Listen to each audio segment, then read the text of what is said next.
रामनगर गांव के एक छोटे से कस्बे में 4 ठग रहा करते थे। वो इलाके में आने वाले कोई भी नए इंसान को आराम से बेवकूफ़ बना लिया करते थे। उनमें से 3 पुत्र और एक पिता थे।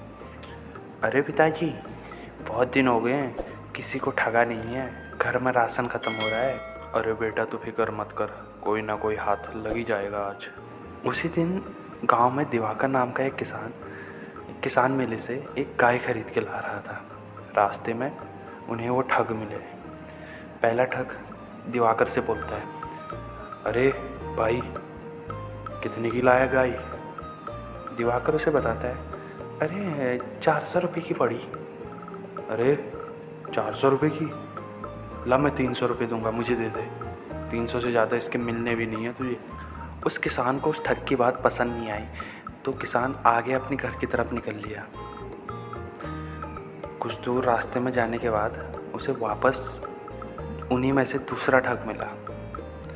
उसने भी किसान से वही बात पूछी, अरे भाई ये गाय कहाँ से ला रहा है, कितने की लेके आया? किसान उसे फिर बताता है कि वो ये गाय को 400 रुपये में मेले से खरीद के लाया है। अरे 400 रुपये में? ला मैं तुझे 250 दूँ, 250 में दे दे मुझे। किसान उस ठग से बोला, अरे पगला गया है क्या, 400 की गाय 250 में कैसे दे दूँ? ये बोल के किसान वापस अपने घर की तरफ चल दिया।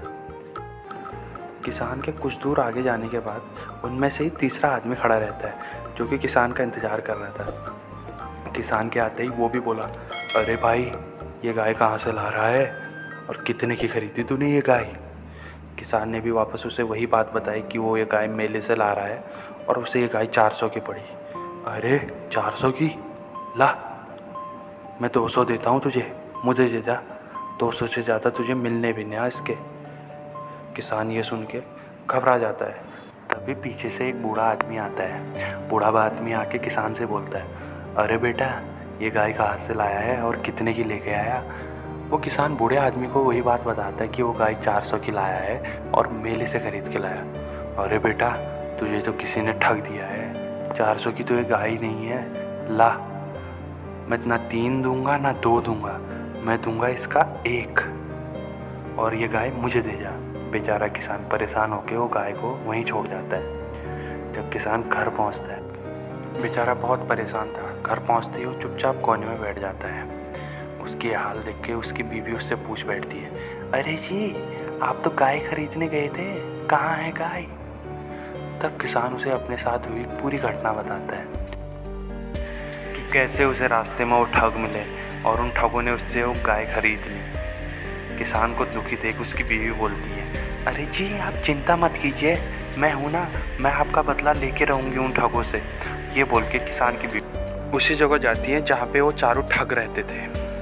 किसान की बीवी वो ठगों के पास पहुँचती है और बोलती है, अरे काका कितने दिनों से खाना नहीं खाया है, भूखी हूँ, ना कोई काम मिल रहा है, कुछ भी नहीं मिल रहा है, आप मुझे कोई काम दे दीजिए, मैं आपके घर के बर्तन कपड़े सब धो दूँगी, आपके लिए खाना बना दूँगी, बस आप मुझे काम दे दीजिए। ये बोल के वो बुढ़ा बोलता है, चल ठीक है बेटा, एक काम कर, तू मेरे साथ आ जा, मेरे घर में खाना बना देना, मेरे घर में आ जा। वो किसान की बीवी को अपने साथ अपने घर उठा ले जाते हैं। किसान की बीवी घर पहुंचते ही ठग से बोलती, अरे कहाँ है आपका किचन दिखाइए। वो जैसे ही ठग का लड़का किचन में ले जाता है तो सबसे पहले किसान की बीवी बोलती है कि आपके पास तो लकड़ियाँ नहीं है, आप एक काम कीजिए, पास ही के जंगल से लकड़ियाँ ले आइए, मैं आपके लिए खाना बना दूँगी। ये सुन के किसान के तीनों लड़के जंगल की तरफ चले जाते हैं और वो बूढ़ा थक गया होता है तो बूढ़ा वहाँ पे सो जाता है। कुछ देर बाद उस बूढ़े इंसान को बहुत गहरी नींद आ जाती है और साथ ही वो किसान की बीवी पास ही पड़े एक बैट उठाती है और उस बैट से उस बूढ़े इंसान को लगातार मारते रहती है। उस बूढ़े इंसान को इतना मार देती है और अंत में यही बोलती है, ना 3 दूंगी ना 2 दूंगी, मैं तुझे 1 दूंगी और मैं तेरी चटनी बना दूंगी। भूल गया मैं उसी किसान की पत्नी हूँ जिसे तूने आज दिन में ठगा था। ये बोल के किसान की पत्नी वहाँ से चले जाती है। बूढ़ा पूरी तरह दर्द से कराह रहा होता है। तभी उसके लड़के घर आते हैं और बोलते हैं, अरे पिताजी अभी तो आप ठीक थे, अभी अभी क्या हो गया आपको? क्यों ज़मीन पे पड़े हो? इतने में बूढ़ा उठता है और बताता है, अरे वो जो औरत थी ना, वो उसी किसान की पत्नी है जिसे आज हमने ठगा है, जिसकी हम गाय लेके आए हैं। और साथ ही ये बोलता है कि जाओ जल्दी जाओ, मेरे लिए डॉक्टर लाओ, मुझे बहुत तकलीफ़ हो रही है। पिता को तकलीफ़ में देखो तीनों लड़के डॉक्टर को लेने के लिए घर से जल्दीबाजी में निकल जाते हैं। वही रास्ते में वो किसान डॉक्टर के रूप में वेश बदल के खड़ा रहता है। अचानक अपने सामने डॉक्टर को देख वो लड़के खुश होते हैं और आवाज़ लगाते हैं, अरे डॉक्टर साहब, मेरे पिताजी की तबीयत ख़राब है, क्या आप मेरे साथ मेरे घर चलेंगे उनके इलाज के लिए? डॉक्टर हामी भरता है और वो तीनों के साथ उनके घर की तरफ चले जाता है। कुछ ही देर बाद वो तीनों घर पहुंच जाते हैं। घर पहुंचने के बाद डॉक्टर उनके पिता को देखता है और बोलता है, अरे इनके तो बहुत बुरे हाल हैं, इनके लिए तो बाज़ार से दवाई मंगानी पड़ेगी और वो दवाई तुम्हें शाम होने से पहले लानी पड़ेगी, वरना इनके साथ कुछ बुरा हो सकता है। ये सुन के वो तीनों घबरा जाते हैं और डॉक्टर साहब से दवाई का नाम लेके जल्दीबाजी में बाज़ार की तरफ निकल जाते हैं। कुछ देर बाद फिर वो आदमी सो जाता है। तभी डॉक्टर पास ही पड़े उस बेड को लेता है और लगातार फिर उस बूढ़े इंसान पे हमला कर देता है और बोलता है, ना 3 दूंगा ना 2 दूंगा, मैं तुझे 1 दूंगा और मैं तेरी चटनी बना दूंगा। ये बोल के डॉक्टर बोलता है, मैं वही किसान हूँ जिसे तूने दिन में ठगा था, मैं कल फिर आऊँगा तुझे मारने।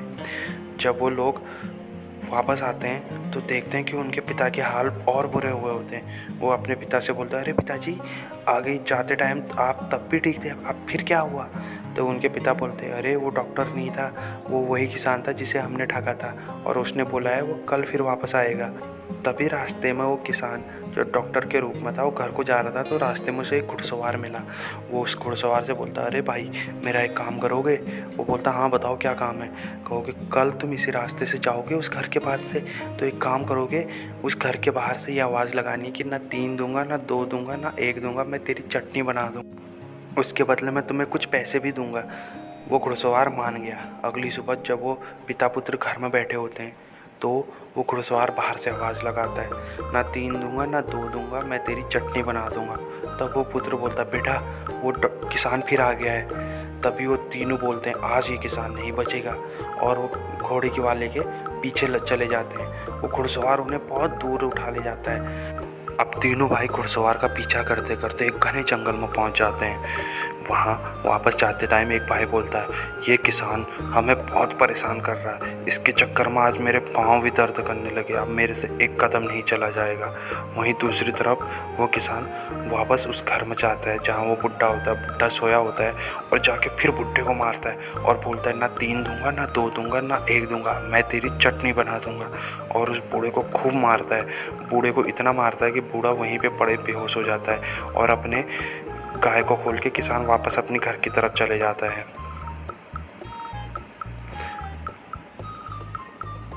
अब किसान गाय लेके जैसे ही घर पहुंचता है, उसके कुछ देर बाद वही किसान के लड़के वापस अपने घर पहुंचते हैं और देखते हैं कि पिताजी की हाल बहुत बुरे थे। और वो बोलते हैं, पिताजी क्या हुआ? तब पिताजी बोलते हैं, अरे तुम जब उस किसान के पीछे गए थे, तुम्हारे जाने के बाद पता नहीं वो किसान कहाँ से वापस आया और उसने मुझे आज फिर ख्वाब मारा है।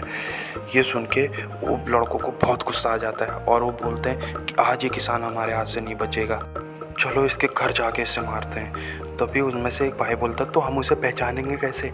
वो कहता है, अरे वो गाय ले गया है ना, गांव में जिस भी घर में वो गाय बंधी होगी वो किसान उसी घर में रहता होगा। तभी रास्ते में जाते जाते उनमें से एक भाई देखता है, अरे वो रही गाय, पक जरूर हो ना हो यही घर होगा उस किसान का। और वो घर के अंदर चले जाते हैं। घर के अंदर जाते ही वो देखते हैं कि ये घर तो एक पुलिस वाले का है, और पुलिस वाला डंडा उठाकर उन तीनों को मारने दौड़ता है और उन तीनों को खूब पिटाई करता है। मारते मारते उन लोगों को अपने घर से बाहर कराता है।